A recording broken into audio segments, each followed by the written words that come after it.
All right, glad to have you back now. This is Business Breakfast coming to you live from our studios here in Lagos, Nigeria's commercial capital. Let's delve into our conversation now.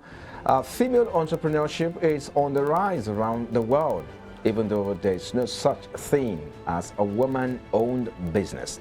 There are, however, certain challenges peculiar to female entrepreneurs striving to pull the weight in business, as the road to success often involves its own uniqueness. So the case isn't any different in Africa and Nigeria either.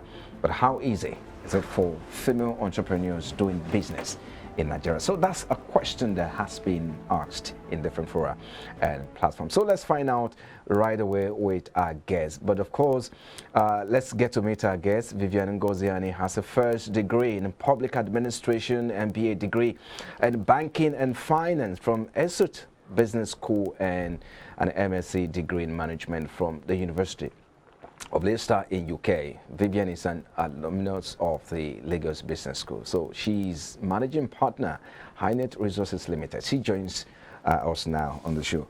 Thank you so much for coming. Thank you. Okay, like I was saying behind the scene, impressive profile that you have. But let's look at from the account of some information I have that women in Nigeria account for about 41% ownership of micro businesses and 20% of enterprises in the country's formal sector. So with this figure, it will seem that the conversation is no longer around women equality or empowerment, so an opportunity for women. So what has changed? I think we should start from there. What has changed regards equality, or what has changed about women? Women empowerment, yes. Women in equality, the issue of equality, empowering women to do business, to succeed. That has always been the conversation. But are we still at that level? Has it changed? We have never been at that level, and I'll tell you why. Okay. If you trace back to the women in your family, as far back as you can remember, for some of us our grandmothers, for some of us our great-grandmothers, has there ever been a time that women have not worked? Okay. They've always worked. In fact, certain type of businesses in African, in particular, I'm not even going to the West now, I'm talking about Africa, have been known to be female businesses. Yes, you know that. So if you go to your village, and you start talking about female empowerment in business, people will find you funny. It's a very urban term. Women have always been empowered. It's now left for you as a woman what you do with the empowerment. But to say that women working to earn an income is a recent development, no. If you say that women working to earn an income as founders of organized companies in the organized private sector, maybe yes, because a lot of female businesses have always been very informal. Men were meant to do the more formalized kind of businesses, while women did the informal ones. But the females working, it's nothing new. That's the conversation I'm referring to. You know, the conversation has been, okay, let's empower women to start doing something. Not that women has not been working, but just that perhaps the percentage of women that needs empowerment is not enough. That has always been the conversation. So if we're not around that anymore, so how easy do you think, for those who are in business and who are doing well now, how easy do you think it has been doing business in Nigeria? Regardless, or challenging, or the challenges they face? I understand where you're coming from. Regardless of your gender, doing business in Nigeria is not easy. The issues as regards ease of doing business in Nigeria, you can't pin it to a certain gender.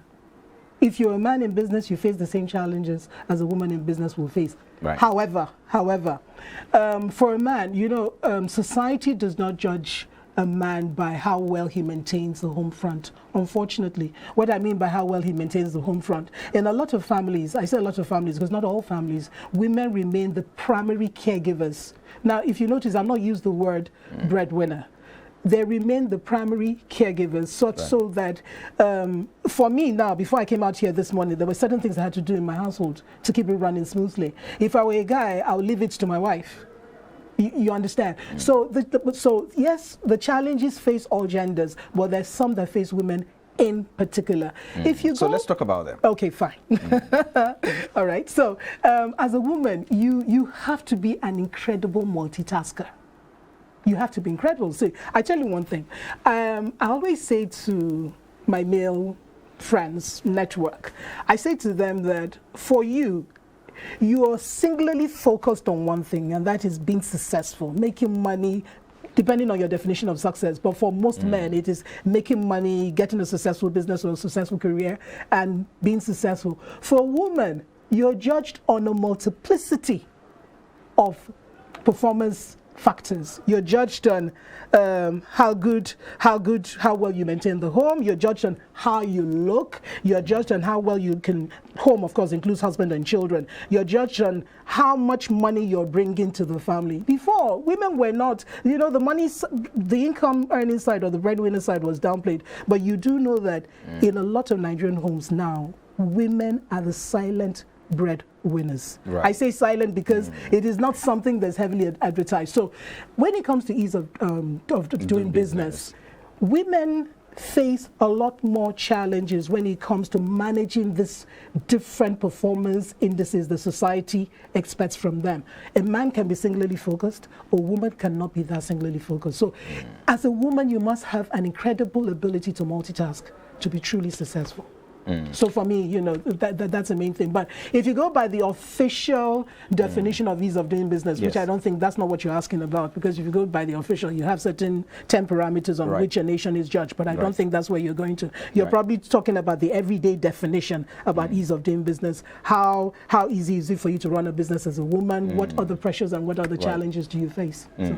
Okay, let's talk about the issue that you think is the most challenging for women. You've highlighted some, given some background, painted some background information, but what do you think is the major issue facing a woman who's trying to pull a weight and break even in business, especially in the today's Nigerian society and the economic realities that we're faced with? The biggest one is time management. Okay. Time management, I tell you. There are only 24 hours in a day. And if you're a woman and you start to look at what you have to accomplish every day, they're in different compartments. Then, like I said before, in the family, the home, there's so many different, even in caregiving, you're looking after the woman, invariably you end up looking after your parents, in addition to looking after your husband and your children. So the biggest problem that women in business face is time management. Okay. Yes. And you think it can't be addressed? It can be addressed, and it is being addressed. Let me put it this way. It is being addressed because what women do, a smart, successful woman will surround herself with a lot of help. Luckily for us, relatively, the cost of labor is still cheap. Much cheaper in Nigeria than it is in the more developed nations. So what a smart businesswoman could do, a smart woman who wants to run a successful business, is use a lot of this cheap available labor. Look at the things that she does not necessarily have to be the one to do, especially in the home, and then she can outsource but still supervise, because even while you have a barrage of helps in the house, you have a driver, you have a maid, you have a cook, you have all that, but you still need a certain level of supervision. And then she also looks at her workplace. Women have a tendency of thinking, especially when they run a business, that they can do everything by themselves. It's okay when you're running a very small micro business, but as your business grows, you have to start learning how to recruit the right people in the right places so that they can do jobs and take away the stress from you. Okay, because of our time, let's talk a bit about the issue of finding the right market for a woman who is trying to start a business, or for someone who is watching and say, look, I just want to start something or grow something or expand beyond my horizon where I am currently. How do you think such a woman can start, as we wrap up now, and how do you think such a woman can break away from such limitations? Okay, fine. It's easiest to also always start with something you already have experience in, something you already know. Because look at it this way, the learning curve for many businesses, I don't want to use the word most or all, but many businesses, at least 7 years. What I mean is that from the time you enter that business to the time that you understand, you master the secrets of the business, about 7 years. And that is why you see the apprenticeship system is based on 7 years of serving a mentor, and then you break out on your own. So for a woman, it's easier to start from something you already know well. And then you now also look for that thing you already know well. Do you have a passion for it? Because you see, business is hard. And in the end, it is your passion for a business that will sustain you through those hard times. So ask yourself, the thing I know well, do I have a passion for it?